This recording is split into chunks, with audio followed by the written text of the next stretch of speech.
Para la mayoría de la gente, nuestro hogar es como un santuario que mantiene a raya el mundo exterior. Para algunos, ciertos sonidos y visiones fantasmagóricas convierten sus seguros refugios en prisiones terroríficas. Creen que los fantasmas han hecho realidad una maldición para habitar sus hogares, obligándoles a enfrentarse al inquietante terror de lo inexplicable. Poseídos.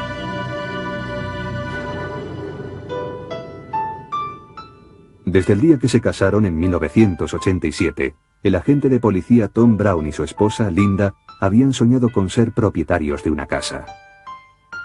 En 1996, los Brown y sus dos hijos se mudaron a una casa de ladrillo de 3 dormitorios en la plaza Twin Oaks de East Peoria, Illinois. Su sueño por fin se había hecho realidad, pero muy pronto se convertiría en una pesadilla.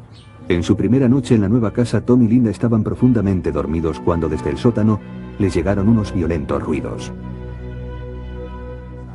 Sonaba como si alguien estuviese cambiando de sitio todo lo que guardábamos en el sótano. Me desperté y pensé que era imposible, así que bajé y lo escuché con total claridad. Alguien estaba moviendo cajas de un sitio a otro. Sonaba como si alguien estuviese enfadado, tirando cosas, pero todo estaba en su sitio. No se movía nada. Se oía el ruido, pero no se veía nada. Convencidos de que todo se debía al agotamiento de la mudanza, Tom y Linda olvidaron el incidente, hasta que a la noche siguiente volvieron a oír los terroríficos sonidos, esta vez aún más fuertes. Llamadas a las puertas, portazos, pisadas ahogadas por el suelo de linóleo de la cocina y justo enfrente de la habitación de Chelsea, su hijita de 3 años. Oí crujidos en el suelo, como si alguien caminase por la casa.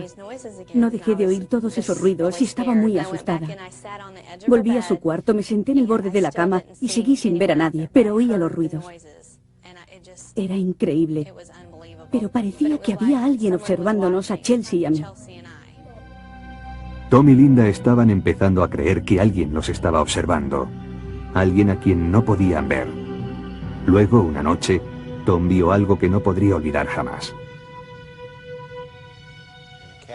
En la sala había un gato bufando, como si se estuviera peleando con otro gato. Y también vi que una persona se metía en el cuarto de mi hijo. Fui corriendo a toda velocidad y no había nadie. No vi a nadie después de registrar el cuarto a fondo. Los Brown, que siempre habían sido escépticos respecto a los fantasmas, empezaron a sospechar que su nuevo hogar estaba encantado. Traté de ser racional, traté de averiguar qué estaba pasando, pero no encontré ninguna respuesta. Aterrorizada por los extraños sucesos, Linda estaba desesperada y deseaba mudarse de casa. Era nuestra primera casa, pero ya había tenido suficiente, así que le dije a Tom que nos mudaríamos en primavera, que no podía seguir escuchando cosas extrañas todo el rato, que casi me mataban de miedo. Tom, que seguía buscando una explicación, cruzó al otro lado de la calle para hablar con Shirley Beniak, cuyo hijo le había vendido la casa. Le pregunté a Shirley si sabía algo de ruidos, de fantasmas y de cosas parecidas, y se quedó boquiabierta, como no dando crédito a lo que le había dicho, y luego me dijo, así que tú también los has oído. Shirley le contó a Tom que sus padres habían construido la casa y habían vivido en ella hasta finales de los años 70. Su padre, Stuart Wall, era un hombre afable y feliz que en 1974 sufrió un ataque que lo dejó incapacitado y profundamente deprimido. La idea de ser una carga para su familia amargó su vida. Una noche se dirigió a la habitación del fondo de la casa, donde ahora dormía el hijo de 2 años de los Brown. Se quitó el cinturón y se ahorcó con él. Shirley descubrió a su padre apenas con vida y lo descolgó. Mientras yacía entre sus brazos, ella pensó que trataba de pedirle perdón, pero no llegó a decirlo.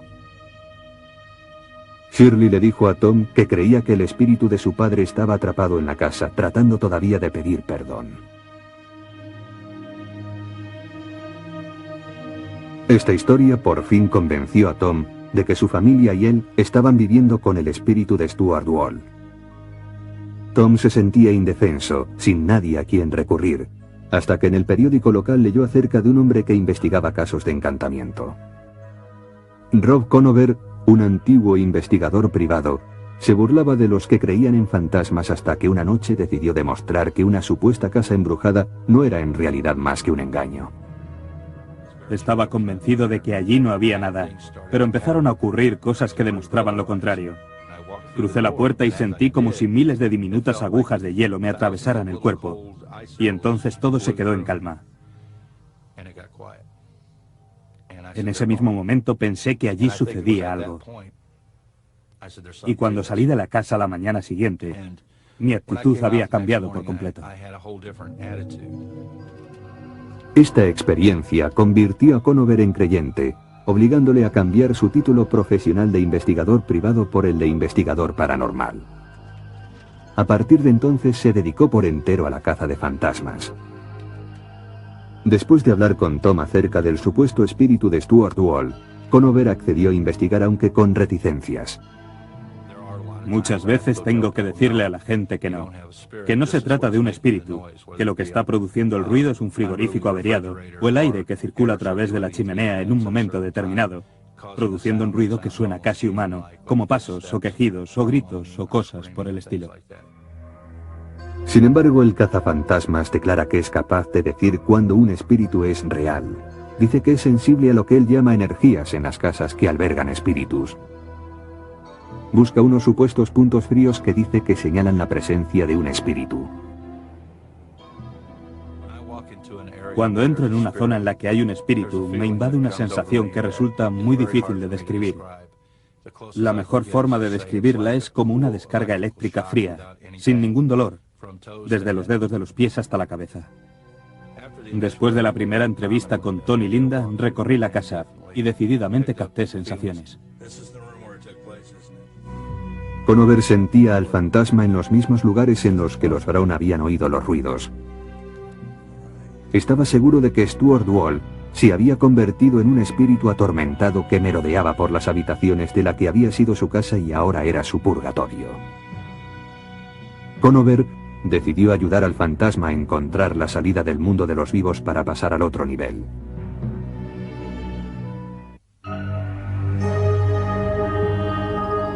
El investigador paranormal Rob Conover llegó a casa de los Brown con un equipo destinado a batallar con el espíritu de Stuart Wall. 20 años antes, Wall se había suicidado en el dormitorio del fondo de la casa.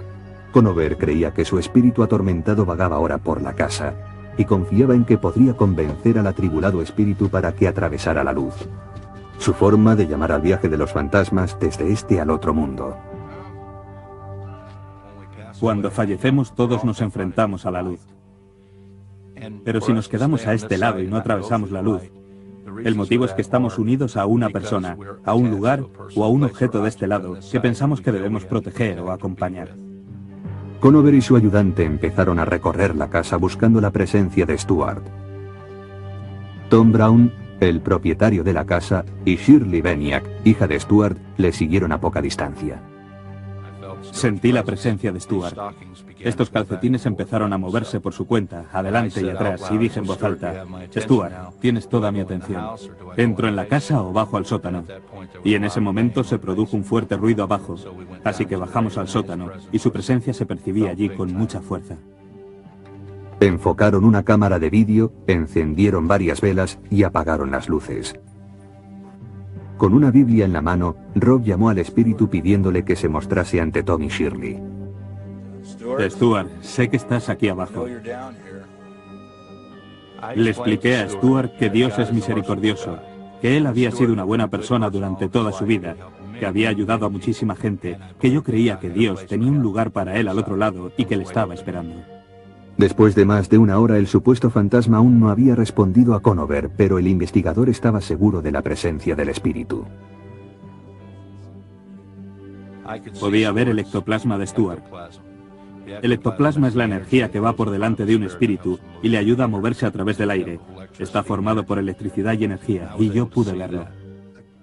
Una vez más rogó al espíritu que apareciera, ahora preocupado de que pudiera ignorar su petición. Cuando casi había llegado al límite de mis posibilidades, el pasillo del sótano se llenó de una maravillosa luz azul muy densa, a través de la cual era imposible ver. Al principio no vi la luz, hasta que Shirley me dio un codazo y me dijo que mirase. Entonces moví la cabeza y lo vi. Y si no hubiese visto aquello, jamás podría creerme que algo así pudiera suceder. Para mí era como una luz azul verdosa, muy brillante, como la llama de un soplete. Luego, en cuestión de segundos, la luz azul se desvaneció. En ese momento cogí la Biblia, me puse de pie, establecí contacto con Stuart y le ayudé a cruzar la luz. Daba la sensación de que en la casa había 150 invitados, que estábamos apretujados y que no cabía nadie más, y de pronto fue como si todo el mundo se hubiese marchado y hubiese apagado las luces. Era una sensación de un gran vacío, como si ya no hubiera nadie más allí y te hubieras quedado solo. Conover dice que en aquel momento el fantasma de Stuart Wall abandonó la casa para siempre. El investigador inmediatamente se volvió a la cámara ansioso por ver la grabación de lo ocurrido, pero esto fue lo que vieron.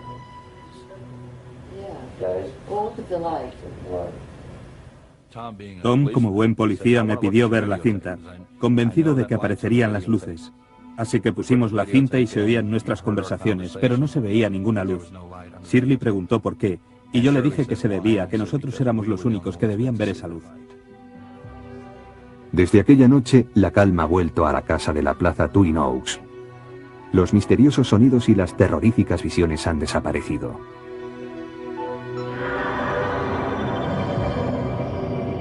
¿Recorría el fantasma de Stuart Wall las estancias de esta casa?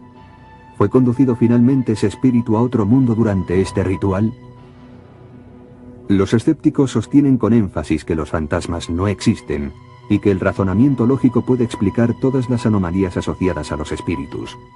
Terence Hines, profesor de psicología, cree que el fantasma de los Brown es un producto de su imaginación. Cuando entras en una casa nueva se van a producir ruidos extraños con los que no estás familiarizado. Así que si entras pensando que alguien se suicidó en el cuarto de Johnny y oyes algo extraño, te resulta muy fácil pensar que se trata de un fantasma.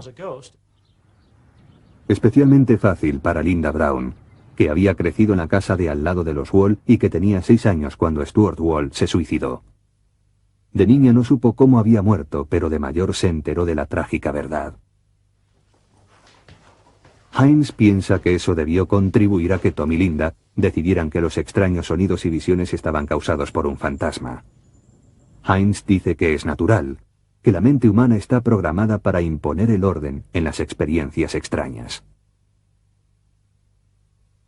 El cerebro humano está organizado para crear percepciones. En especial cuando nos enfrentamos a estímulos azarosos y nebulosos, el cerebro trata frenéticamente de controlarlos. Los que creen en los fantasmas, como el parapsicólogo Lloyd Auerbach, no están de acuerdo con que el espíritu de Stuart Wall fuese un simple invento de la percepción de Tom y Linda. Sostiene que cuando varios testigos informan de la misma o de similares experiencias, como ocurrió en casa de los Brown, esos testigos deben ser tomados en serio. Es una experiencia subjetiva, experimentada por mucha gente a lo largo de muchos años, que da mucha credibilidad al hecho de que realmente hubiese algo allí y que no fuese un simple invento de la gente. Lo que estudiamos es cuánta gente hay, cuántos testigos. Los testimonios de los testigos de los casos de encantamientos parecen coincidir bastante. El testimonio de los testigos oculares no es convincente porque hay testigos presenciales que juran sobre la Biblia haber visto cosas que sabemos con toda seguridad que no existen. Remontándonos a la Edad Media había gente que juraba haber visto brujas atravesando el cielo con escobas.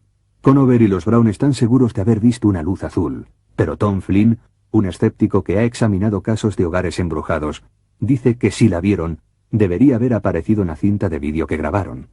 Las cámaras de vídeo responden al mismo espectro de colores que el ojo humano. De modo que si apuntas una cámara de vídeo a un punto y ves una luz azul, la cámara también la verá.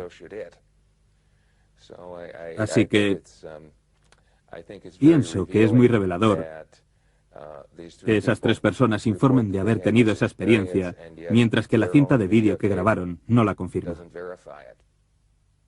Flynn dice también que varias de las declaraciones de Conover, como que siente una presencia, que puede mover a los espíritus a través de la luz, y que es capaz de ver el ectoplasma, están basadas en la mitología usada comúnmente por los que creen en los fantasmas. Uno de los trucos típicos que hacían los médium espiritistas en sus sesiones a partir de la década de 1860 consistía en producir ectoplasmas. Sabemos que aquellos médiums del siglo XIX usaban una serie de trucos, pero de allí vino la tradición de que existía ese ectoplasma, esa especie de sustancia semimaterial que pertenecía a los fantasmas. Los creyentes dicen que es posible que Conover se base en temas sacados de la cultura popular, pero que su ritual parece ser eficaz. Desde la visita de Conover, los Brown ya no oyen ruidos misteriosos ni pisadas fantasmagóricas. Tal vez el cazafantasmas que fue a casa de Tom y Linda tenía alguna capacidad auténtica para afectar al entorno, porque lo que hizo, fuera lo que fuese, funcionó. El profesor Finucane dice, sin embargo, que la mejor forma de eliminar unos fantasmas imaginarios es empleando métodos imaginarios de cazafantasmas. Es un alivio psicológico, dicho de otra forma. Él dijo lo que esa gente quería oír e hizo lo que parecía adecuado para lo que querían ver y oír. La aparición del fantasma de Stuart Wall fue una visión compartida o una ilusión compartida. ¿La mente hace mentir a los sentidos? ¿O acaso los atormentados espíritus de los muertos vagan por esta tierra? La respuesta depende de la fe de cada uno en lo sobrenatural. A los que dicen que un fantasma ronda por su casa, el alivio solo les llega cuando el espíritu se marcha, cuando las víctimas se mudan. Para otros, en cambio, ninguna casa puede ser un hogar. Para estas familias no hay ni descanso ni salida.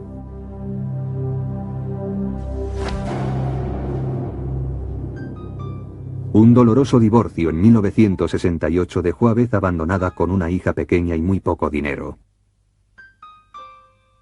Estaba reconstruyendo su vida pocos años después cuando conoció a Bob Batchel. Se enamoraron, se casaron y Bob adoptó la hija de Beth, Leah. En 1971, cuando los Batchel se mudaron a esta casa de New Brunswick, en Nueva Jersey, la recién inaugurada felicidad de la joven familia sería muy fugaz. En la casa empezaron a ocurrir sucesos extraños. Al principio, Bob y Beth no se tomaron en serio las extrañas actividades, como lámparas que se balanceaban, puertas que se abrían y se cerraban u objetos que aparecían en lugares indebidos. Luego se vieron obligados a hacer frente al terror atrapado en las paredes de su nuevo hogar. El penetrante aroma de flores en descomposición flotaba por las habitaciones. La temperatura subía a niveles asfixiantes sin motivo aparente y empezaron a presenciar visiones asombrosas. Cuchillos, tenedores y biberones cruzaban el aire como flechas, haciéndoles temer por sus vidas. Me sentía muy asustada, muy insegura. No sabía lo que iba a ocurrir a continuación. Y eso de no saber si el suelo o la alfombra se va a mover bajo tus pies es una sensación que te corroe por dentro. Nunca sabías qué esperar. Siempre estabas alerta y el nivel de tensión era altísimo. Los terribles sucesos fueron a más. Los Batchel declararon haber sido atacados por pequeños objetos lanzados a través de la casa por unas fuerzas invisibles. Invité a comer a unos amigos. Y de repente el tapón de la bañera cayó entre dos de las personas sentadas en la mesa, como si lo hubiera lanzado alguien. Los objetos voladores se hicieron cada vez más peligrosos. Una noche, Bob y Beth se quedaron paralizados de miedo cuando vieron caer del techo un cigarrillo encendido. No sabíamos qué hacer, porque no sabíamos si alargar la mano y cogerlo, si lo estaba sujetando alguien a quien no veíamos, o si al caer al suelo provocaría un incendio. No sabíamos qué hacer. La enorme tensión de los incidentes de este tipo obligó a Beth, que nunca había creído en los fantasmas, a enfrentarse a lo que tenía todas las trazas de ser un encantamiento. La noticia del fantasma de los Batchel corrió de boca en boca y un grupo de espiritistas, interesado en actividades paranormales, solicitó hacer una sesión en la casa. Bob y Beth, sin otra posible alternativa, accedieron. Sentíamos que nos estábamos ahogando en un mar de fenómenos que no podíamos explicar. Nunca nos había ocurrido algo así antes, no sabíamos nada y necesitábamos ayuda. El grupo se reunió con Beth y Bob alrededor de la mesa del comedor. Cerraron los ojos y se dieron la mano. Cuando la medium convocó a los espíritus, el fantasma empezó a hablar a través de ella. Beth grabó en secreto la sesión. Can you tell us your name? It's my land. And you get out. Well, if we could investigate to see if it is your land, maybe we would get out, but you'll have to help us and tell us what your name is. My name is George Baxter. George Baxter? This land belonged to me. I bought it in the year 1872. Now you look that up, mister. We will, George. Al día siguiente, Beth fue a la biblioteca de New Brunswick para investigar la historia de la casa. Descubrió que George Baxter había comprado la tierra en 1872. Beth se quedó muy sorprendida, pero Bob seguía siendo escéptico. Hasta unas cuantas semanas más tarde, cuando encontraron amenazas escritas con lápiz de labios y rotulador en las paredes y los espejos. Ahora Bob estaba seguro de que la casa estaba hechizada.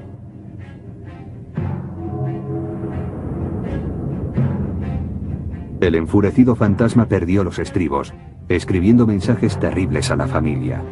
Lo que estamos viendo son las notas auténticas que Bob dice que escribió el fantasma. A medida que aumentaban los supuestos hechizos, los Bachel ya no pudieron mantener a su hija de 8 años a salvo del fantasma. Yo sabía que estaba ocurriendo algo. Había que ser un idiota para no saberlo. Cuando el día de tu 8º cumpleaños te levantas por la mañana y hay cruces rojas pintadas por todas las paredes y carteles que dicen «Muérete». En 1972, Beth tuvo a su segunda hija, Lisa. La amenaza que se cernía sobre las dos niñas era cada vez mayor. Según Leah Bachel, a esas alturas, el fantasma ya había dañado su infancia de forma irreparable. Era una casa infernal. Por lo que a mí se refiere, esa casa destruyó a la que antes de mudarnos allí era una niña normal de 4 años. Odio esa casa.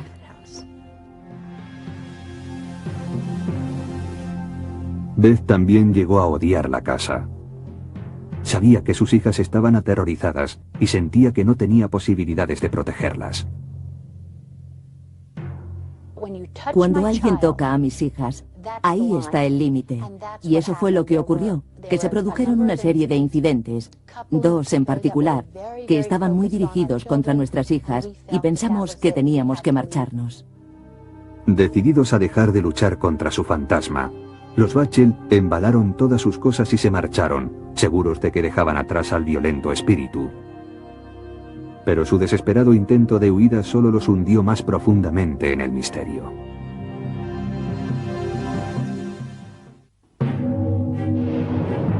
Bob y Beth Bachel, junto con sus 2 hijas, huyeron de su casa de New Brunswick, Nueva Jersey, creyendo que escapaban del terror del fantasma que los había atormentado. Durante 4 años, los Bachel vivieron en esta casa donde fueron hostigados casi a diario por amenazas fantasmales. Ahora buscaban una morada más pacífica. Los Bachel se mudaron a un apartamento de Clinton, Nueva Jersey. El insistente fantasma los siguió y se volvió aún más hostil. Los Bachel sostienen que una fuerza invisible empujó a Beth, Bob y Leah y los hizo caer por las escaleras. Volvieron a mudarse. Esta vez se trasladaron más lejos, a Flemington, Nueva Jersey. Apenas habían terminado de deshacer las maletas cuando una mañana, ante el horror de Beth, encontró un cuchillo de cocina clavado en el marco de la puerta. Entonces supo que no habían conseguido escapar del malvado espíritu. Una vez más nos mudamos de casa, con la esperanza de que se hubiesen acabado los fenómenos, que los hubiésemos dejado atrás y que pudiésemos volver a tratar de ser una familia normal. De 1971 a 1985, Bob y Beth se mudaron 11 veces y sus vidas fueron cualquier cosa menos normales. Perdimos muchos amigos porque no podíamos explicar nada y todo el mundo buscaba una explicación. Todo el mundo nos echaba la culpa a nosotros, puesto que si nos ocurría a nosotros, la culpa era nuestra. Sin nadie a quien recurrir, unieron sus fuerzas para combatir a sus propios demonios. Construyeron su última casa desde los cimientos en Lake Ariel, Pensilvania, con la esperanza de que de esa forma por fin expulsarían al fantasma, pero no lo consiguieron.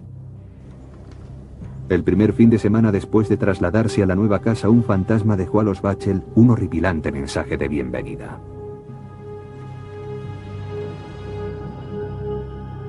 Era bien pasada la medianoche cuando a los Bachel los despertaron unos gritos histéricos. Corrieron al cuarto de su hija y la encontraron llorando y muerta de miedo porque había visto a su gato colgado por el cuello del quicio de la puerta, con los ojos fuera de las órbitas. Los Bachel no vieron nada. La aparición fantasmal había desaparecido. Varias noches después, los Bachel se volvieron a despertar en plena noche cuando los cristales de los cuadros de la sala de estar explotaron de pronto, lanzando trozos de cristal por toda la casa.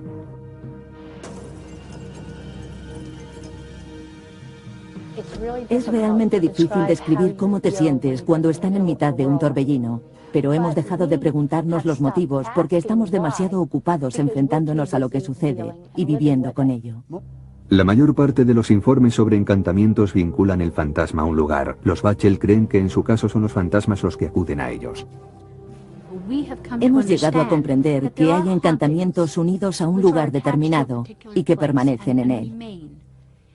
Luego hay encantamientos en los que parece que la gente, y no la casa, es la que está encantada. De modo que vaya donde vaya esa gente, el encantamiento irá con ella. A partir de todo lo que se ha hecho y se ha probado, y de todo lo que nos han dicho, parece que yo tengo algún tipo de presencia, que soy como una especie de imán que parece atraer a esos fenómenos espirituales. Los Bachel, agotados física y emocionalmente, dicen que ya no pueden seguir tratando de huir del fantasma. Permanecen en su casa de Lake Ariel, resignados a sus encantamientos e inquietos respecto a lo que puede deparar el futuro. ¿Atraen los Bachel de alguna forma a los hechizos y a los espíritus allá donde se van a vivir, o crean ellos mismos sus propios demonios? Para los científicos como el físico Leon Lederman, galardonado con el premio Nobel, la respuesta es sencilla. Yo simplemente diría que no existen las casas encantadas. Hay gente crédula o bien gente deshonesta que se lo inventa todo. En la ciencia no caben los fantasmas. El psicólogo Carl Sloterdijk sí ha encontrado un lugar donde caben los fantasmas. Investigó las historias de los Bachel, apoyó las declaraciones de la familia y escribió con Beth Bachel un libro acerca de sus experiencias. Me hice creyente bastante deprisa. Recorrías la casa y podías sentirlo en diferentes habitaciones. En una incluso era difícil respirar. Las grabaciones realizadas en esa habitación eran más débiles que en el resto de la casa. En otros lugares podías sentir cosas en el aire.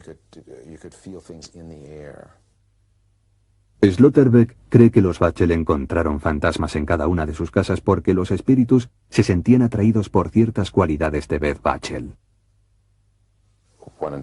Un investigador dijo que tal vez era una médium no desarrollada del todo. Otra gente se ha referido a ella como un imán cuya calidez y cariño por la gente se extiende hasta el otro mundo.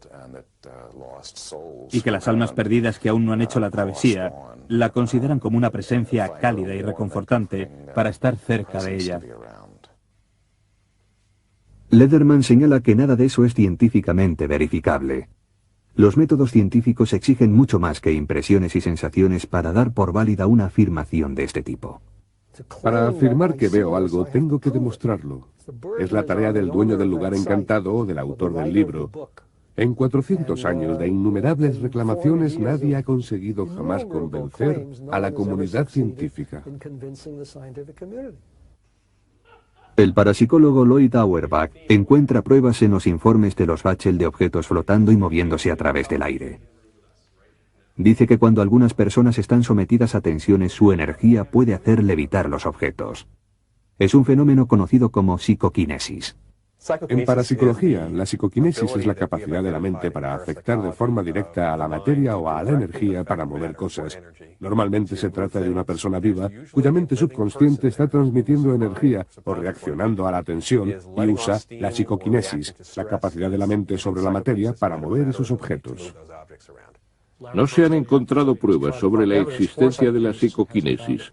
Los testigos oculares que dicen haber visto cómo un objeto se movía son poco dignos de confianza.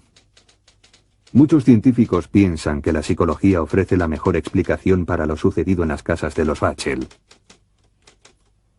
El psicólogo y profesor retirado Robert Baker dice que en más de 50 años investigando supuestos casos de encantamiento solo ha encontrado fantasmas en un lugar. En la mente humana.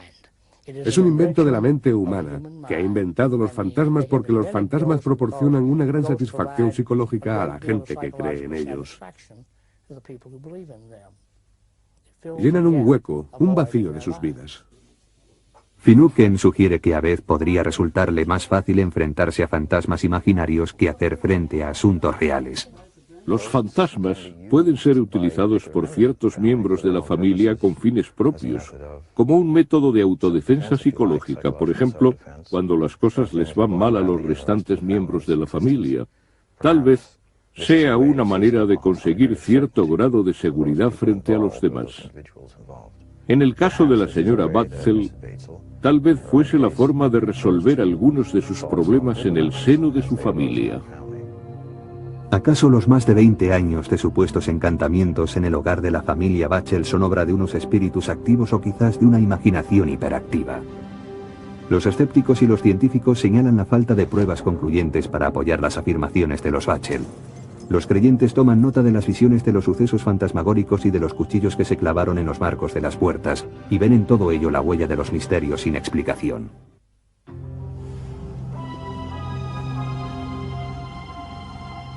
Durante siglos, los ancianos de los pueblos nativos norteamericanos transmitieron a las generaciones siguientes leyendas que hablan de lugares ocultos en lo más profundo de las montañas de Colorado. Para los espíritus de los muertos, estos lugares son portales sagrados por los que se entra y se sale de este mundo, al otro mundo. Para los vivos, estos lugares son puertas misteriosas que permiten echar una mirada a lo desconocido.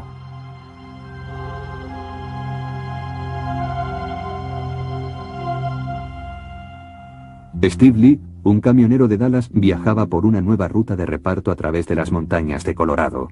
La belleza de la zona le pareció tan cautivadora que llevó a su familia a vivir al centro del Bosque Negro, a 30 kilómetros al norte de Colorado Springs.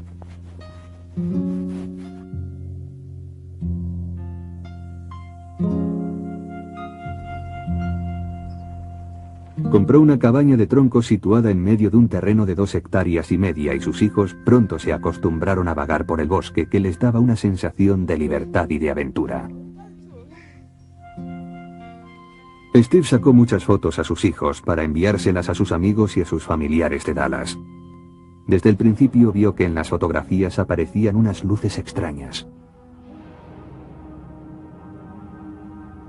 Me fijé en unos rayos anaranjados que seguían a mi hijo menor, y a mi hijo mayor le seguía un resplandor verdoso de un lado a otro. Poco después, en las fotos, empezaron a aparecer cosas que no debían estar allí, como perros o caras.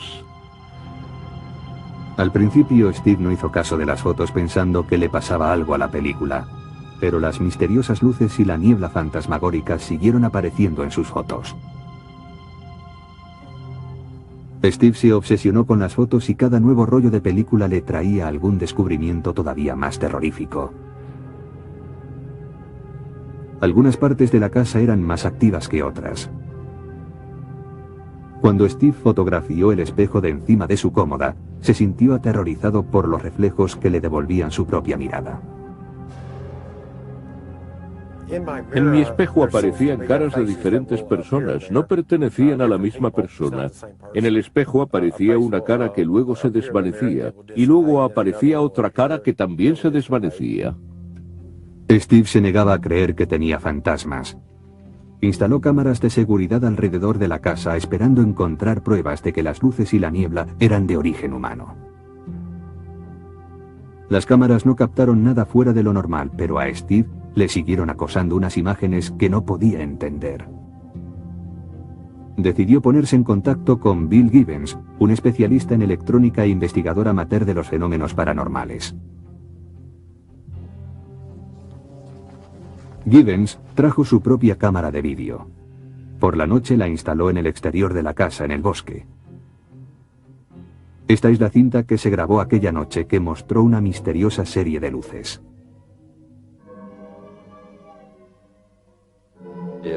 No se parecía a ninguna descarga eléctrica de cualquiera de los tipos que había visto. Una torre eléctrica descarga una bola de energía que sigue un trayecto lineal, pero esta energía no seguía ningún camino, casi parecía que tuviera voluntad propia. El investigador utilizó un espectrómetro para comprobar la fuerza de las ondas electromagnéticas y de radio de la casa, para asegurarse de que no habían sido las que habían producido las luces. Estarían causadas por el choque de la energía de los microondas y de las ondas de radio, debido a la localización de la casa y a la forma en que las ondas chocaban entre sí. Pero no encontramos nada, nada fuera de lo normal. El investigador utilizó a continuación una brújula para buscar alteraciones magnéticas. En una de las esquinas más alejadas de la casa, Gibbons descubrió que la brújula a veces giraba de forma incontrolada, incapaz de fijarse en una posición. Gibbons había trabajado con energías de todo tipo, pero esta energía hacía que se sintiera muy confuso. Por fin aceptó la idea de que la casa de Steve Lee estaba encantada. La cantidad de energía aparentemente aleatoria y el número de rostros que aparecían en el espejo le hicieron preguntarse si la cabaña de troncos no estaría construida encima de un pasadizo espiritual de este mundo al otro mundo, sobre un portal de las famosas leyendas de los indios Hopi. Los indios norteamericanos tienen profecías que hablan de vientos y de arcoíris, de unos portales a través de los que se puede emprender un viaje. Esos portales son como una especie de senderos y de caminos por los que viajan los espíritus. Steve Lee seguía negándose a creer que su casa pudiera estar embrujada, pero la leyenda del portal le intrigó. Se puso en contacto con Dennis Hawk, un investigador de casas encantadas que conocía la existencia de los portales. La gente que conoce las leyendas de los indios Hopi de la zona del Bosque Negro, que se remontan a mucho tiempo atrás, cree que aquí se abría un portal que llevaba al otro mundo, a través del cual han viajado cientos de espíritus. Lee invitó a Hawk a visitar su casa. El investigador se presentó con una cámara de infrarrojos capaz de mostrar la energía en una película de vídeo, representando con diferentes colores los distintos gradientes de energía invisible. Hawk sacó fotografías por toda la casa y recopiló lo que le parecieron pruebas posibles de la presencia de un fantasma. Todos obtenemos estos tipos de energía cuando sacamos fotos en casa de Lee. Después, si las ampliamos sin manipularlas, vemos imágenes de rostros claramente identificables, rostros de seres o formas que representan alguna clase de energía. Aparecen en mitad de estas imágenes electromagnéticas o de infrarrojos que captamos. La extraña energía que aparecía en la película de rayos infrarrojos sorprendió incluso a Hawk. Steve Lee no tenía ninguna explicación para esas extrañas apariciones.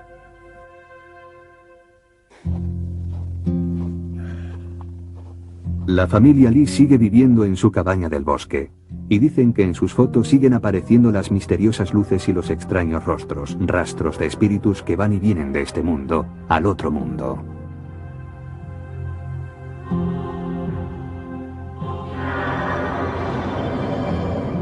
¿Está llena la casa de Lee de espíritus que viajan a través de un portal legendario?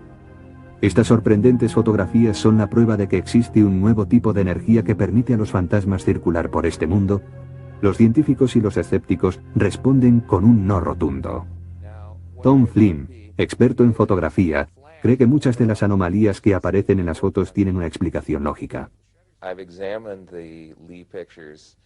He examinado las fotos de Lee y encuentro muchas más pruebas de problemas con las cámaras de fotos que de la presencia de fenómenos sobrenaturales. Creo que la mayor parte de esas misteriosas nieblas son varios objetos que se han metido en el campo de la foto y que por estar tan cerca del objetivo han salido desenfocados y con un color blancuzco debido al fogonazo del flash. También se producen muchos destellos en la lente que dan esos pequeños círculos transparentes con un resplandor blanquecino. Los que creen que esta casa de Colorado podría estar construida encima de una puerta espiritual, dicen que las fotos de Lee podrían haber captado el portal en plena acción. Creo que las fotos pueden atrapar ciertas cosas. He visto fotografías que han captado otras dimensiones en otros lugares. Y ya sea a través de un espejo o con una película muy rápida, en ciertas zonas vemos fantasmas o apariciones de fantasmas, debido a que la energía del lugar permite que se produzca esa materialización. El físico Leon Lederman opina que si los creyentes dicen que hay un portal de energía en la casa de Lee, entonces deben basar sus afirmaciones en principios científicos exactos y no en fotografías fantasmagóricas.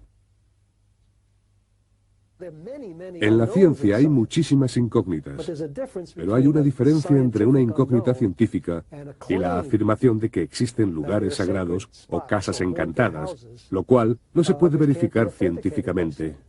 Son simples fenómenos naturales mal interpretados por gente que quiere creer desesperadamente en ellos y que no tiene ni la menor idea de cómo funciona la ciencia.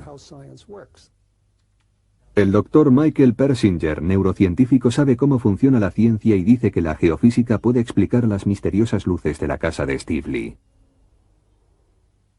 Cuando tienes fuerzas geofísicas, incluso muy pequeñas, y las enfocas en un pequeño espacio durante un tiempo muy breve, puedes obtener unos campos magnéticos tremendos. Cuando eso ocurre, puedes generar fluorescencias y destellos luminosos muy parecidos a las descargas electrostáticas, que si están por encima del umbral lumínico, se pueden fotografiar igual que cualquier otro tipo de fenómeno electrostático.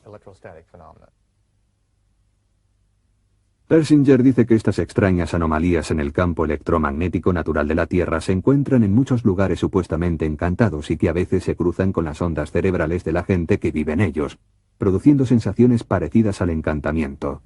Es una teoría que ha puesto a prueba en su laboratorio de Sudbury, en Ontario. Muchas de las pautas de los campos generados en las zonas encantadas que hemos estudiado tienen una disposición errática muy complicada, muy breve y muy fugaz.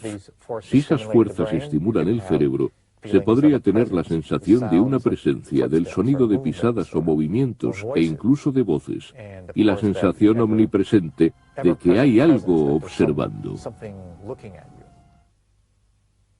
Todos estos síntomas son reflejo de los acontecimientos descritos por los Brown en el apogeo del supuesto encantamiento de su casa.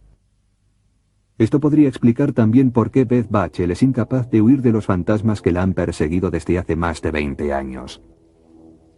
Algunas personas muy creativas son más sensibles a estas misteriosas fuerzas geofísicas que otras, un hecho que para muchos justifica su pretensión de haber tenido varios encuentros fantasmagóricos. Aunque la gente sea sensible a lo sobrenatural, eso no significa que esté loca. Me sorprende la cantidad de gente salida de quién sabe dónde que ha venido a hablarme de una luz que ha visto en una habitación oscura, o de un pariente fallecido que ha vuelto a visitarles. De modo que es un fenómeno mucho más común de lo que pensamos. Pero la gente duda mucho antes de hablar del asunto, por las implicaciones de que pueda haber alguna clase de psicopatología asociada.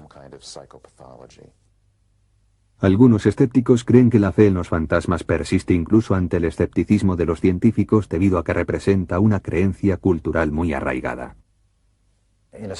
En un sentido, los fantasmas están dentro de la cabeza de la gente, pero en otro sentido, cultural y socialmente, existen para esa gente y desde luego para muchas otras personas de la sociedad.